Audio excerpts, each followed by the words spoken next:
En el último capítulo, el capítulo 6, vimos la importancia de pensar en estrategia, que vimos que la estrategia es una actividad espiritual porque realmente nos impulsa a creer que por medio de nuestra planificación, nuestra fe, nuestra esperanza, nuestro laburo, podemos ver el reino de Dios avanzado y establecido en un lugar donde actualmente no existe. Y ahora queremos ver un poquito más la definición de esos lugares, de cuál es la tarea restante, qué falta para hacer para que todo el mundo sea evangelizado.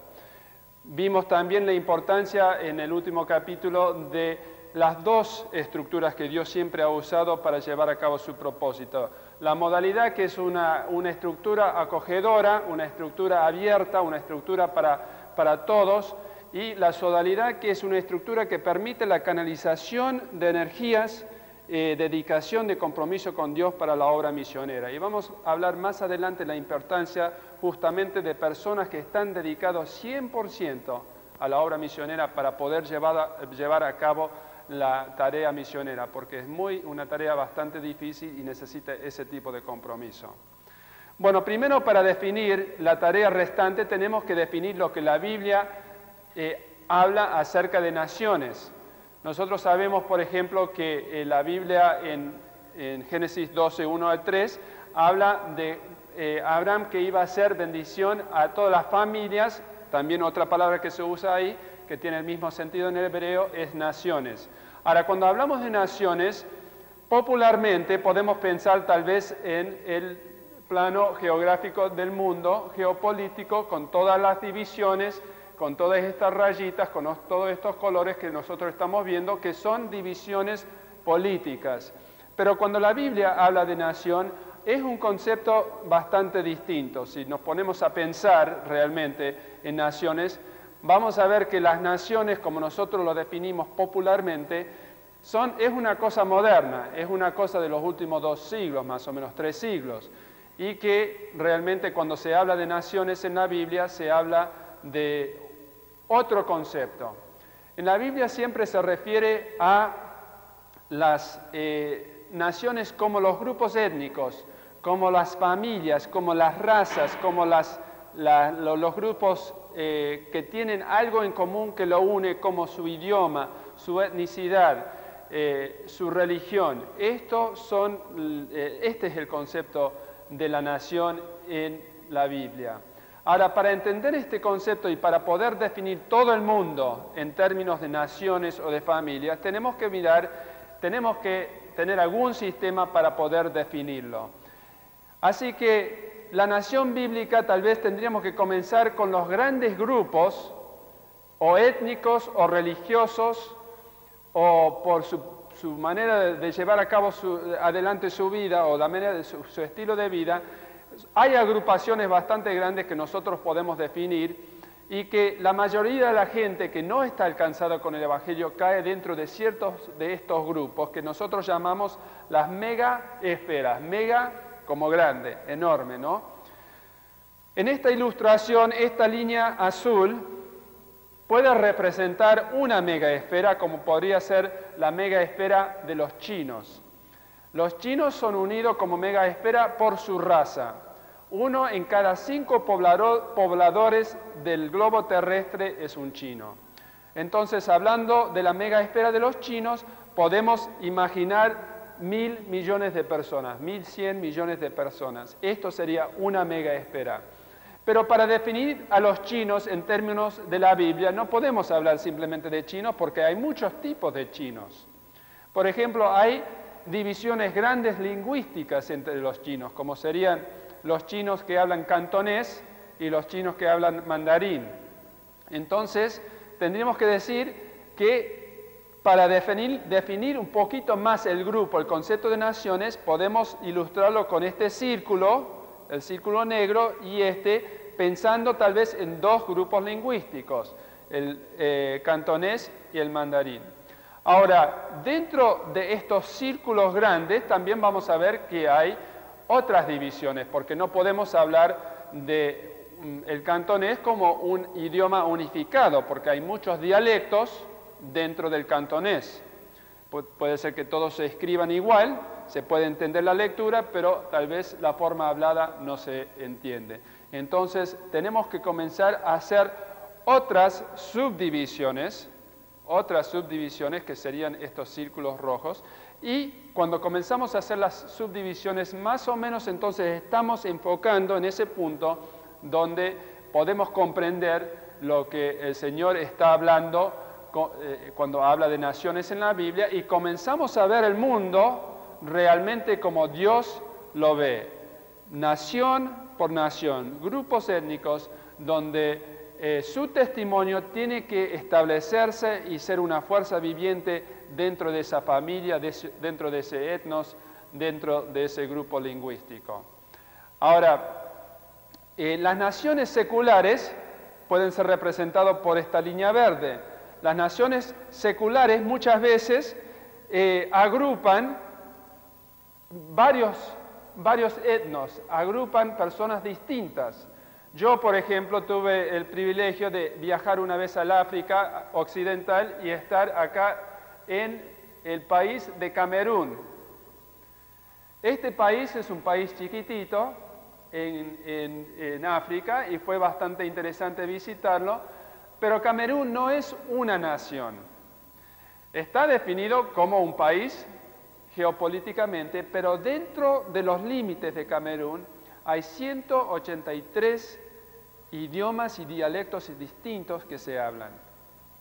183. Así que bíblicamente, aunque Camerún podríamos definirlo así, de esta forma, tenemos que ver que realmente hay muchos grupos étnicos y que para alcanzar al país de Camerún tendríamos que decir que ese país será alcanzado cuando sabemos definitivamente que hay una iglesia en cada uno de esos grupos étnicos, lingüísticos que existen allá en ese país. Así que esto es bastante importante cuando tratamos de definir lo que es la tarea restante, dónde quedan los grupos por alcanzar. Y para ver eso tal vez podemos ver rápidamente los grandes grupos de gente inalcanzada y que realmente para llegar a ellos necesitamos cruzar varias barreras culturales. Ya hemos hablado de naciones, hemos hablado de mega, macro y mini esferas, y ahora queremos hablar del evangelismo y distintos tipos de evangelismo. Evangelismo es cero, llegaría a ser evangelismo, sería crecimiento biológico de la iglesia. La iglesia crece porque los padres tienen hijos y nada más. Si dependemos de este tipo de crecimiento, la iglesia va para abajo. El E1 es el crecimiento o el evangelismo que hacemos cuando nosotros salimos y evangelizamos a nuestro vecino. Son gente igual a nosotros, hablamos el mismo idioma, tenemos las mismas costumbres, tenemos más o menos los mismos sentimientos, estamos viviendo la misma experiencia, y la única barrera para cruzar es la barrera de la puerta de la iglesia. La barrera de compromiso con Cristo y la incorporación en la iglesia local. Cuando vamos al evangelismo 2, ya cambia la cosa, ya estamos yendo un poco más lejos de allá. Puede ser a un grupo dentro de nuestro contexto, nuestra ciudad, pero tal vez es un grupo étnicamente distinta. Podría ser tal vez los musulmanes, muchos que viven acá en la Argentina, por ejemplo, cruzando ciertas barreras, ciertas formas culturales para poder alcanzarle con el Evangelio, o podría ser tanto también como uno de habla hispana que va y aprende otro idioma de la familia europea, como sería tal vez el inglés o el francés, como para testificar y hablar del Evangelio a una cultura que habla ese idioma. No es una distancia tan grande, pero es una distancia cultural. Ahora, últimamente, la última barrera que hay que cruzar son las barreras muy grandes culturales, como serían ir, por ejemplo, a una cultura que habla un idioma que se forma y que se expresa muy distinta a como nosotros, los que hablamos castellano, hablamos. Eso podemos ir, por ejemplo, a la China, donde se habla el chino, o a Vietnam, a Camboya o Campuchea, y esos idiomas son significativamente distintas como para decir es una distancia muy grande. Para aprender, por ejemplo, del castellano al inglés, en 2 años se debe poder dominar bien el aprendizaje del idioma. Pero de ir del castellano al vietnamés es una distancia mucho más larga. Yo estuve trabajando un tiempo enseñando inglés a los vietnameses y los que venían los refugiados de Indochina, de la guerra de Indochina. Y ellos, cuando hablaban su idioma, era un idioma que tenía muchas tonadas, porque son idiomas tonales. Entonces, por ejemplo, para decir una palabra como ma significaba madre para ellas, pero no era ma así como nosotros decimos, porque ellos lo decían ma, o mo, ama, y no cambiaba la pronunciación, pero sí el tono. Entonces, diciendo ma, podrían decir madre, tanto como podrían decir el brote de la semilla de arroz, como también era la palabra para fantasma. Entonces, había como 5 significados para la palabra ma, ma, que nosotros pronunciaríamos en una sola forma. Entonces, con todos estos tonos y todos, para nosotros acostumbrarnos a hablar eso cuesta mucho más tiempo, es una distancia cultural más grande. Las comidas, los costumbres, su cosmovisión, su manera de pensar, su manera de ver el mundo, son todos muy distintos y nosotros tenemos que tomar en cuenta que algunas culturas son mucho más difíciles para que nosotros nos adaptemos y lleguemos a poder comunicar el Evangelio. Por eso es importante considerar la distancia del evangelismo también en nuestra estrategia. A veces hay grupos más cercanos que si nosotros podríamos ir ayudarles a ellos que alcancen a este otro grupo, sería una manera más eficiente de trabajar como si nosotros proponer que vayamos directamente a tratar de alcanzar a ese grupo, como puede ser tal vez apoyar a esfuerzos de personas dentro del mismo país que tienen algunas raíces con la cultura a la cual queremos llegar, pero que tal vez están incorporados en la vida de la ciudad o que están más integrados a una vida que es más cercana a nuestra manera de vivir. Entonces, impulsando a esa gente, capacitándolos, ayudándolos a llegar a personas dentro de su grupo lingüístico o étnico puede ser una estrategia también. Todas estas cosas son importantes para considerar. Bueno, vamos a revisar rápidamente 5 megaesferas de gente inalcanzada. Primeramente queremos comentar el grupo de los budistas. Los budistas viven en Burma, Sri Lanka, China, Corea, Nepal, Tailandia, Vietnam, Laos, Kampuchea, Tibet y Mongolia. O sea, esta parte del mundo, toda esta parte del mundo es donde más viven los budistas. Los budistas son aproximadamente 100 millones de personas y tradicionalmente han sido muy resistentes al Evangelio. Son personas que reciben el Evangelio casi en una forma pasiva. Los budistas, últimamente el Señor está abriendo las puertas a los budistas por medio de estas guerras tan terribles que han sufrido en los últimos 20, 30 años, y en los campamentos de refugiados, donde misioneros han ido a ministrar salud, ropa, comida, todas estas cosas, y a la vez demostrando su amor por medio de estas obras, también ha podido también compartir el Evangelio con ellos, y muchos de ellos se han convertido al Señor, y hay iglesias fuertes ahora entre los budistas, las personas que eran budistas. En la segunda megaesfera que ya mencionamos, la China, hay 1.100 millones de chinos, 2.000 grupos, y la mayoría de los chinos, claro que viven en la China continental. Pero hay aproximadamente 200 millones de chinos que viven en otras partes del mundo, así que están bastante desparramados. Ustedes saben que la China es un país comunista y que no hay mucha apertura para enviar misioneros directamente a la China. Además, siendo una distancia cultural tan lejana para tal vez nosotros, tal vez la mejor manera que podemos pensar apoyar la obra misionera en la China sería a través de ministerios de apoyo, como es la radio, que pueden llegar las emisiones al continente, o literatura, o simplemente orando por la iglesia china, que parece que en estos días está creciendo muy fuertemente, y apoyarles para que ellos puedan alcanzar todos los grupos, los 2000 grupos dentro de la China.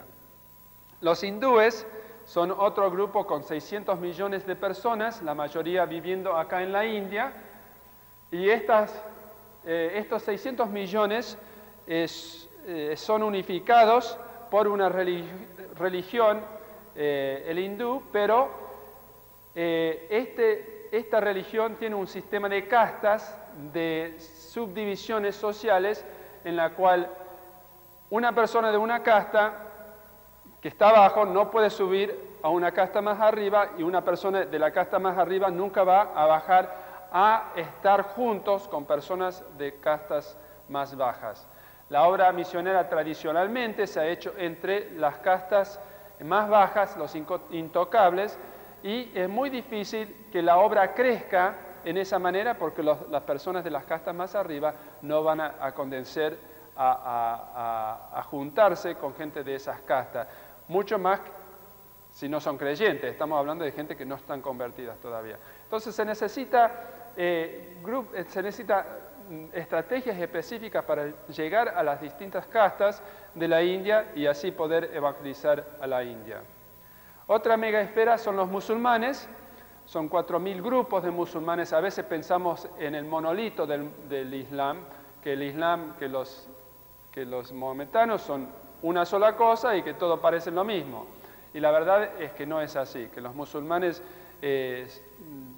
vienen en todos tamaños y colores, vienen con muchos idiomas, y que cada grupo merece una estrategia para alcanzarlo. Podemos mencionar que se calcula que el 80% de los musulmanes no son formados netamente en la religión musulmana, sino es como una capa de religión. Y abajo siguen con sus creencias muchas veces animísticas, creencias que han llevado a través de los siglos de sus antiguas creencias tribales, creencias que tenían antes que vinieron los conquistadores musulmanes. El último grupo, los tribales, 5000 grupos desparramados por todos los continentes, y que muchos de ellos todavía están esperando escuchar el mensaje en su propio idioma, y requiere una gran fuerza para alcanzarlos. Tal vez numéricamente por ser 5000 grupos, no son tanto en cantidad total. Sin embargo, es un desafío tremendo para la obra misionera para poder llevarles el Evangelio. Así que con esta sobrevista hemos visto la definición de nación y hemos visto las grandes megas esferas de la gente inalcanzada. Ahora nos toca a nosotros orar y pedir al Señor que nos ayude a ubicarnos con el grupo específico que Él quiere que nosotros alcancemos con el Evangelio.